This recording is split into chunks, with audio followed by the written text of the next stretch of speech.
Friends ఎలా ఉన్నారు? అందరూ బాగున్నారా? సో చూడండి ఫ్రెండ్స్, మనం మన పెరట్లో వేసుకునేటివి అన్నీ నేను చూపిస్తాను. తోటకూర చూడండి, తోటకూర మన పెరట్లో వేసిందే ఎంత బాగుంది.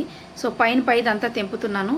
సో ఫ్రెండ్స్, మనం పండించుకొని తినింది చాలా కమ్మగా, చాలా రుచిగా, చాలా టేస్టీగా ఉంటుంది. అలాగే ఎలా అంటే అమ్మ ప్రేమలాగా. ఎంతమందికి అమ్మ అంటే ఇష్టం? అందరికీ అమ్మ అంటే ఇష్టం, కానీ ఆడపిల్లలకి ఎక్కువ నాన్న అంటే ఇష్టం. నాన్నకు కూడా కూతుర్లు అంటే ఇష్టం. నాకు చిన్నప్పటి నుంచి మీతో ఒక విషయం షేర్ చేసుకోవాలని అనుకుంటున్నాను కాబట్టి మీతో షేర్ చేసుకుంటున్నాను. నాకు కూడా చిన్నప్పటి నుంచి నాకు మా నాన్న అంటేనే ఇష్టం. ఎందుకంటే మా నాన్న ఎంతమంది పిల్లలు ఉన్నా ఆయన విసుక్కోలేదన్నమాట. మాకు 7-8 ఏళ్ళు వచ్చే వరకు ఆయనే స్నానం చేయించేవాళ్ళు, ఆయనే అన్నం కూడా తినిపించేవాళ్ళు. పొద్దున మార్నింగ్ ఆయన 9కి 8:30కి అలా 8కి పనికి వెళ్ళే ముందర మాకి ఆయన ఒక ప్లేట్లో కంచంలో అన్నం పెట్టుకుంటే ఆ అన్నం తినడానికి ఆయన కూర్చుంటే మేము ఈగల్లాగా వెళ్ళి ఆలేవాళ్ళం. వాలి ఇట్లా అందరం కూర్చునే వాళ్ళం, ముగ్గురం ఆ ప్లేట్ చుట్టూ. సో మా డాడీ తినుకుంటూ తినిపించేవాడు. ఆయన ఎప్పుడు విసుక్కోలేదు. సో మా మమ్మీ అలా తినిపించేది కాదు. ఎందుకంటే మేము 4 ఆడపిల్లలం, ఒక తమ్ముడు కదా, ఆమెకి ఎక్కువ విసుకొచ్చేసింది. ఇంకా ఊకుకే ఆడపిల్లలేనా అని మా నాన్నమ్మ అనేది, మా అత్తమ్మ అనేది.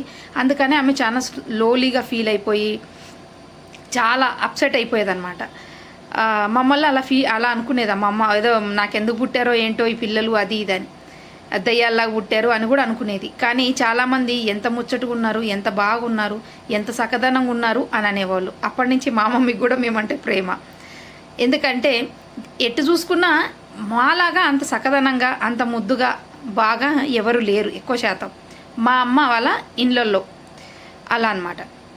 ఇంకా మా డాడీకి అయితే నేను ఒక్కడనే, నాకు 4 పిల్లలు కూడా లేకపోతే ఎలా కానీ వేళ్ళతో లెక్కబెట్టి చెప్పేవాడు. ఆఫ్టర్ ఆల్ 4 పిల్లలు కూడా లేకపోతే ఎట్లా అని. అందుకని ఆయనకి 4 పిల్లలు ఉండాలని ఆయన ఇష్టం అనమాట. సో నాకు ఎక్కువ, అందుకని మా డాడీ ఎక్కువ ప్రేమ చేసేవాడు, తినిపించేవాడు, అన్నీ చేసేవాడు మా డాడీ. అందుకని నాకు మా డాడీ అంటే ఇష్టం ఉండేది. కానీ పెద్దగా అయ్యే కొద్దీ నేను పెళ్లి చేసుకొని నేను ఒక అమ్మని అయిన తర్వాత నాకు అనిపించింది, కాదు, మనకి అమ్మ అంటే కూడా ప్రేమ ఉండాలి, అమ్మ అంటే కూడా ఇష్టం ఉండాలి అని అప్పుడే అనిపించింది. అమ్మ అనే ప్రేమ మనకి పెళ్ళి అయ్యి మనం ఒక అమ్మ అయిన తర్వాతే మనకు అర్థమవుతుంది అమ్మ తత్వం ఏంటో, ఆ అమ్మ గుణం ఏంటో. అప్పుడు మాకు అమ్మ అంటే ఏంటో అర్థమైంది, తెలిసింది.